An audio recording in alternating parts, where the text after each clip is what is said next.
Selamat pagi kelas 7. Semoga kalian sehat ya dimanapun kalian berada. Amin. Tadi sudah berdoa kan nggih?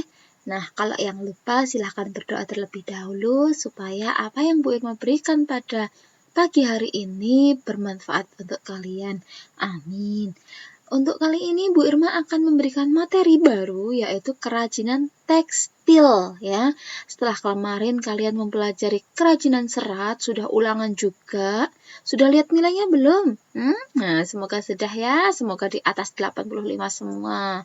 Nah, untuk kali ini Bu Irma akan membahas kerajinan tekstil. Tolong diikuti dari awal sampai akhir nggih. Oke, next. Sampai di detik ini kalian melihat tayangan ini, silahkan videonya di pause dulu ya. Lalu cari kolom komentar di bawah dan ketikkan kelas/presensi lalu kabar kalian hari ini. Contohnya kelas 7E absen 27, kabarnya baik sekali Bu Irma, seperti matahari pagi ini, cerah gitu. Atau kasih salam-salam buat Bu Irma, silahkan ya.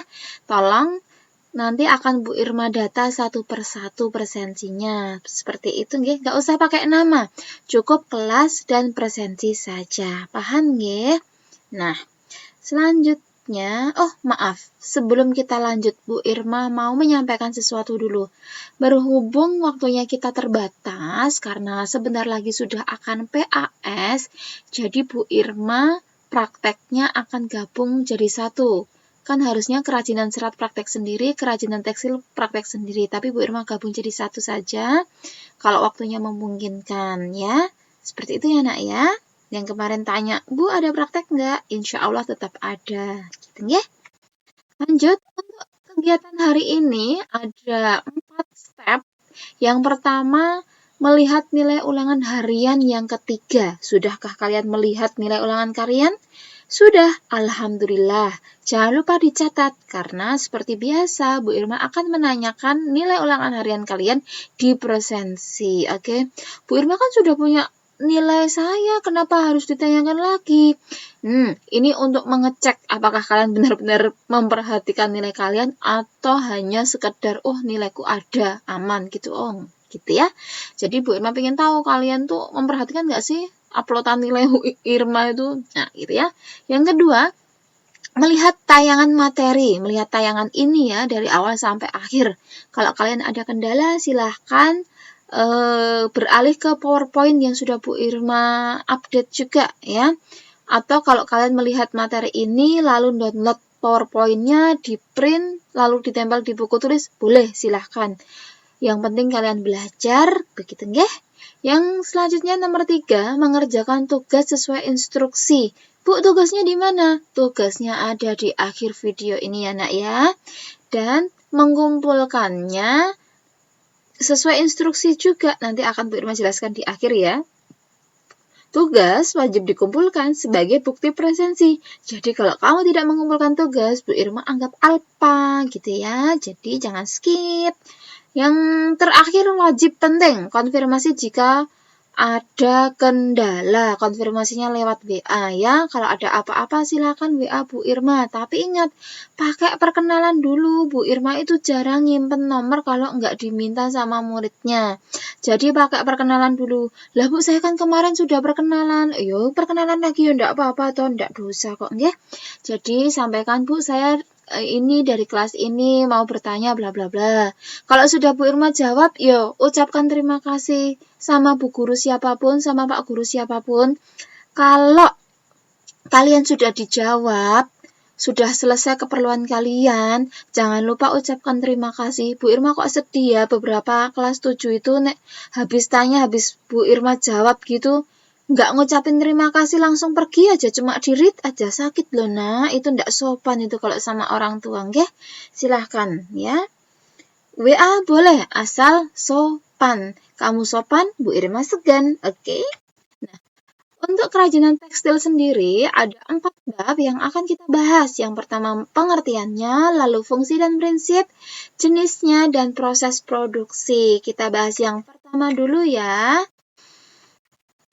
Pengertian tekstil. Nah, sudah Bu Irma rangkumkan. Tekstil adalah bahan yang berasal dari serat. Yang kemarin kita pelajarin ya. Yang berasal dari serat yang diolah menjadi benang. Jadi benang dulu. Lalu dirajut atau ditenun menjadi kain. Selembar kain ya. Sebagai bahan dasar untuk membuat busana. Dan berbagai produk kerajinan tekstil lainnya. Bu, memangnya tekstil atau kain bisa dibuat kerajinan selain busana, Bu? Oh, bisa. Contohnya tas mungkin, aksesoris bros mungkin, terus yang lain-lainnya banyak ya. Jadi tekstil itu tidak hanya untuk baju, tapi untuk yang lainnya juga bisa. Oke, lanjut. Fungsi dan prinsip. Fungsinya ada 3 ya. Sebagai penghias, sebagai benda pakai, dan sebagai simbolik. Untuk penghias, kerajinan yang dibuat semata-mata sebagai hiasan pada suatu benda atau pajangan di ruangan dan tidak memiliki makna tertentu selain menghias. Contohnya hiasan dinding atau aneka sulaman gitu nggih. Jadi tidak dipakai dan tidak ada simbol-simbol tertentu ya. Hanya sebagai hiasan. Kalian punya hiasan dinding yang dari kain mungkin, yang dari tekstil mungkin, yang dari kain flanel mungkin. Nah, itu termasuk ya. Yang kedua, fungsi benda pakai ya. Kerajinan yang dibuat berdasarkan tujuan ya, untuk digunakan sebagai kebutuhan sehari-hari. Jadi dia itu dibuat ada tujuannya. Untuk wadah inilah, untuk dipakai sebagai pakaian lah, untuk tas lah, untuk aksesoris lah, seperti itu nggih. Lalu yang terakhir simbolik. Kerajinan yang mengandung simbol atau lambang tertentu dan berfungsi sebagai benda magis berkaitan dengan kepercayaan atau spiritual. Jadi dia memang ada unsur magisnya, ada simbol-simbol tertentunya. Contohnya kain ulos. Kain ulos untuk upacara kematian warnanya ini, lalu motifnya ini. Tapi kalau upacara pernikahan motifnya ini, warnanya ini. Kain batik juga seperti itu, tidak sembarangan. Kalau menikah kain jariknya harus yang seperti ini. Kalau meninggal kain jariknya seperti ini. Nah, itu ada unsur-unsur simbolik gitu ya. Lanjut, prinsipnya ada 4, yaitu keunikan bahan kerajinan, keterampilan tangan, unsur estetik, dan unsur hiasan. Kita bahas satu persatu ya. Untuk keunikan bahan kerajinan, setiap daerah di Indonesia, ya, negara kita tercinta, memiliki ciri khas yang unik dan menarik sebagai identitas daerah setempat. Misalnya, di daerah mana ya? Kita bahas selain tekstil ya, tapi ya. Di daerah Kota Gede ada kerajinan perak. Di daerah Kulon Progo ada penghasil enceng godok. Ya, jadi setiap daerah itu punya ciri khas bahan-bahan tertentu seperti itu ya. Bu, kalau tekstil ada nggak yang tertentu? Oh, tentu saja ada. Misalnya di Bali ada kain yang bercorak kotak hitam putih itu. Ada yang pernah lihat? Nah, seperti itu. Kalau di Jawa banyaknya Jogja ya gitu ya. Banyaknya kain warnanya coklat atau hitam gelap gitu.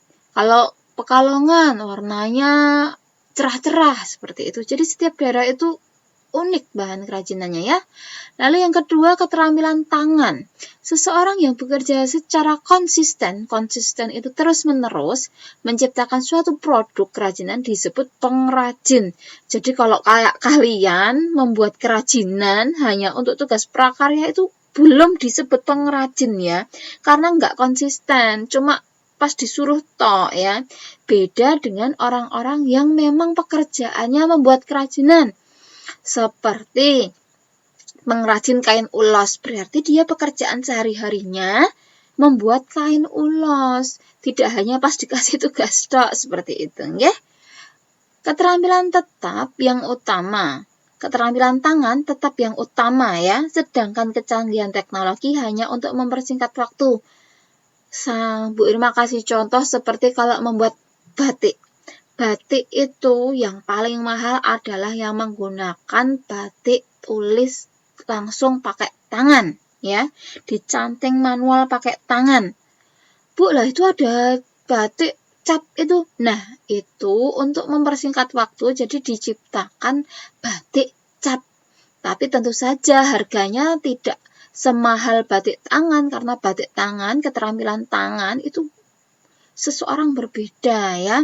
Kalau batik cap itu capnya udah ada, tinggal plok plok plok plok, semua bisa mengerjakan, ya. Keterampilan tangan seseorang itu unik dan mahal harganya.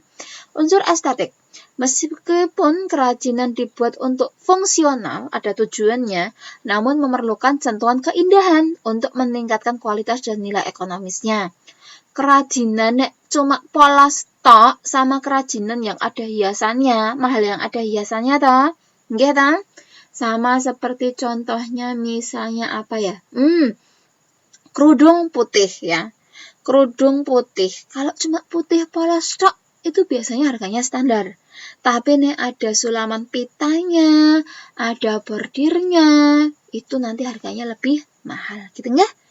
Yang terakhir unsur hiasan. Unsur hiasan pada suatu produk khas daerah pasti mempunyai nilai tradisi yang kental, ya. Lanjut, jenis. Jenisnya ada 2, struktural teknik dan dekoratif teknik. Itu lebih masuk ke teknik, ya. Yang untuk struktural, susunan dari garis, bentuk, warna, dan tekstur yang dibentuk dari bahan yang dijalin sesuai teknik yang digunakan. Contohnya tas rajut. Berarti nanti hasil akhirnya bentuknya rajutan, gitu ya. Jadi dia dari awal pakainya teknik apa, nanti hasilnya seperti itu. Beda kalau dekoratif teknik. Dekoratif adalah sentuhan atau perlakuan yang diberikan pada permukaan kerajinan yang memberikan efek visual dan memperindah penampilan. Contohnya seperti gambar yang ada di situ, yang Bu Irma berikan di situ, ya. Kelihatan toh?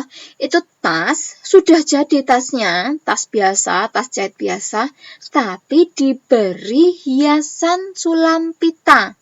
Ya, kalau struktural teknik itu dari awal dia sudah dirajut, sudah membentuk pola, tapi kalau dekoratif teknik itu memperindah, ya, hanya untuk menambah estetika, seperti itu.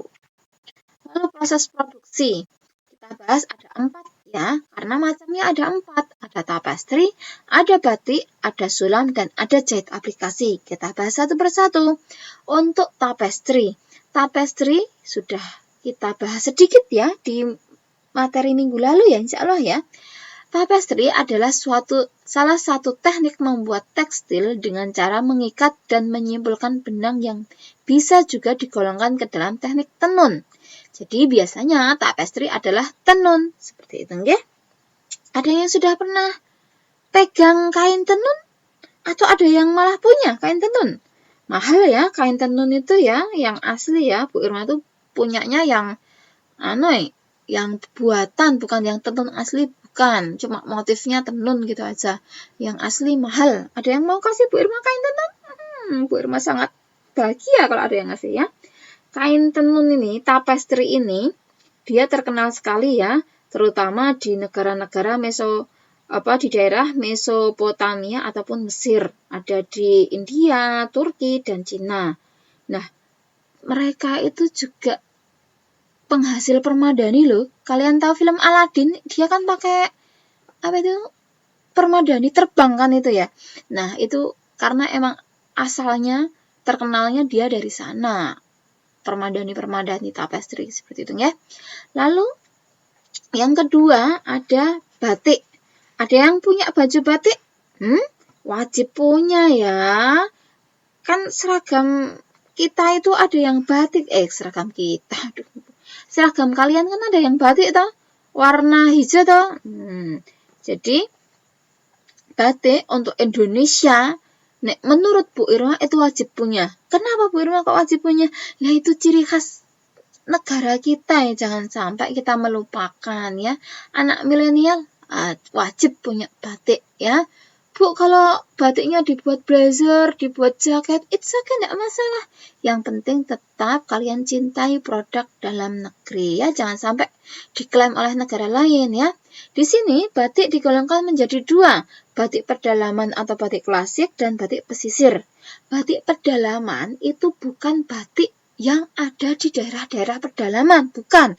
Tapi batik yang zaman dulu ya. Aduh, maaf Bu Irma kok cekuan ini ya. Jadi batik pedalaman itu adalah batik-batik klasik, batik-batik kuno ya.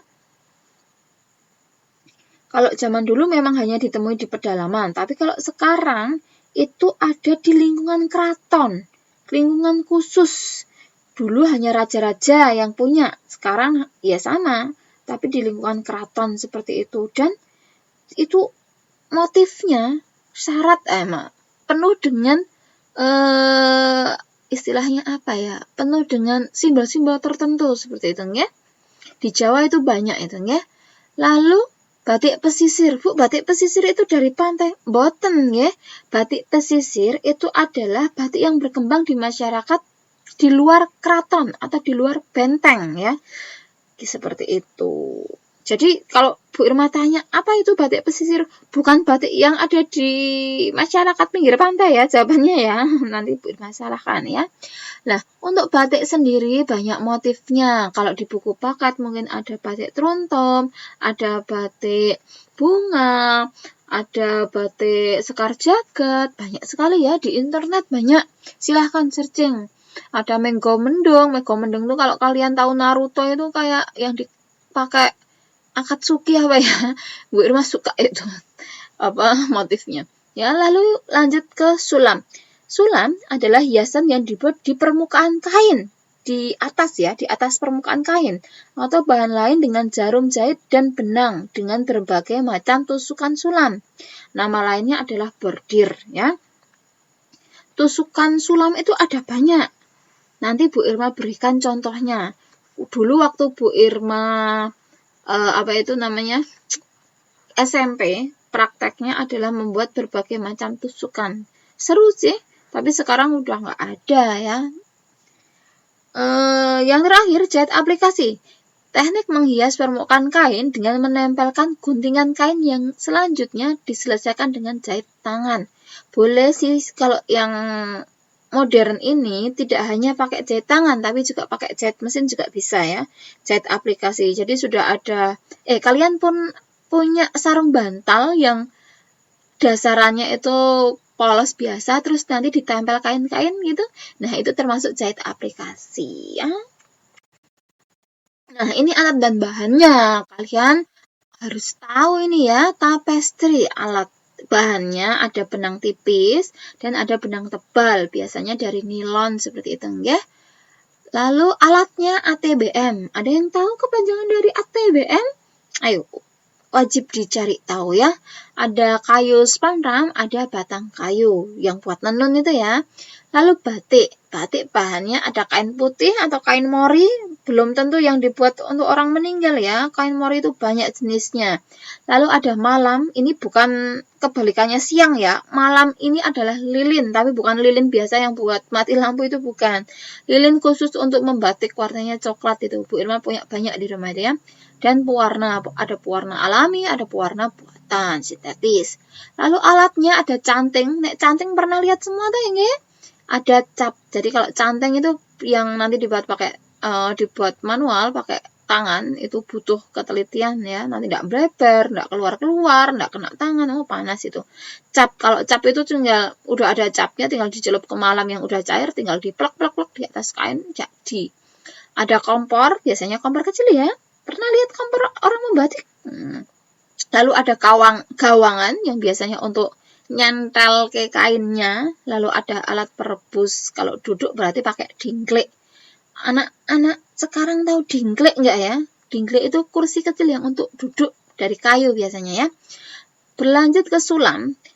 Bahannya ada benang berwarna, ada kain, ada pita, aneka pita ya. Lalu alatnya ada jarum jahit, ada pemidang yang bentuknya bulat itu loh nak ya. Terus ada juga gunting. Jahit aplikasi, bahannya ada kain dasarnya, ada kain yang akan ditempel, ada benang juga. Nek sekarang itu nggak cuma bentuknya kain motif-motif batik gitu, enggak. Biasanya yang sekarang itu ada kartun-kartunnya juga. Bu Irma pernah lihat tuh di salah satu toko alat jahit.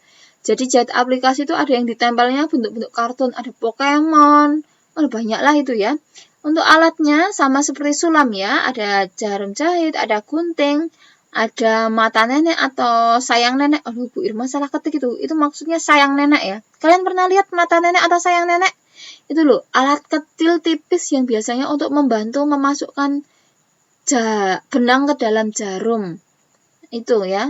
Ada pendedel. Pendedel itu biasanya untuk membuka atau mendedel jahitan yang salah biasanya ya.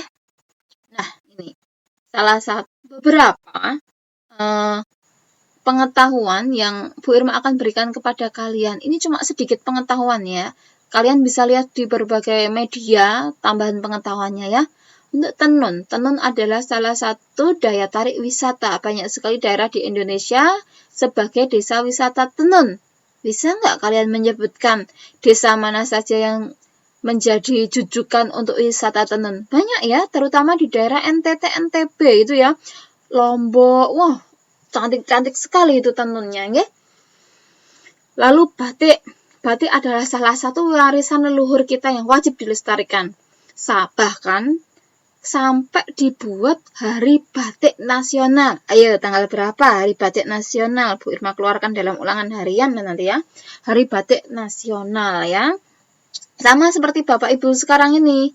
Biasanya cuma di bulan Oktober full batik, memakai baju batik, tapi karena pandemi ini memakai baju batik itu full 2 bulan sampai November nanti Bapak Ibu guru memakai baju batik. Sulam di Minang, tahu Minang ya, Sumatera Barat ya, perempuan, cewek harus bisa membuat sulaman sebagai bekal keterampilan. Jadi dari kecil mereka itu diajari nyulam. Kalau zaman dulu, kalau sekarang nggak mesti ya, tapi itu adalah warisan leluhur mereka. Jadi keren banget menurut Bu Irma. Punya keterampilan sejak dini ya. Lalu jahit aplikasi. Negara yang pertama kali memperkenalkan jahit aplikasi kepada Indonesia adalah Cina, gitu ya. Tapi Korea juga ada kok ya, jahit aplikasi ini ya. Banyak. Korea, Jepang, Malaysia ada jahit aplikasi ini ya. Nah, ini tadi yang Bu Irma bilang, tusuk-tusuk dalam sulam. Ada tusuk jelujur, itu yang atas sendiri, itu kayak selang-seling gitu ya. Naik ke atas, turun ke bawah, naik ke atas, turun ke bawah, jadi hasil akhirnya selang-seling.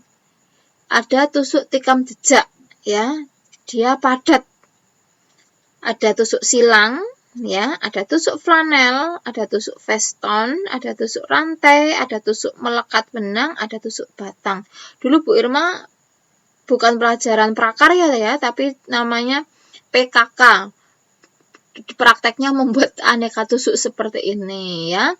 Nah, kalau misalnya pakaian kalian ada yang robek gitu ya, atau ada yang kebuka sedikit jahitannya, boleh loh kalian coba jahit sendiri pakai tusuk tikam jejak yang nomor 2 itu ya.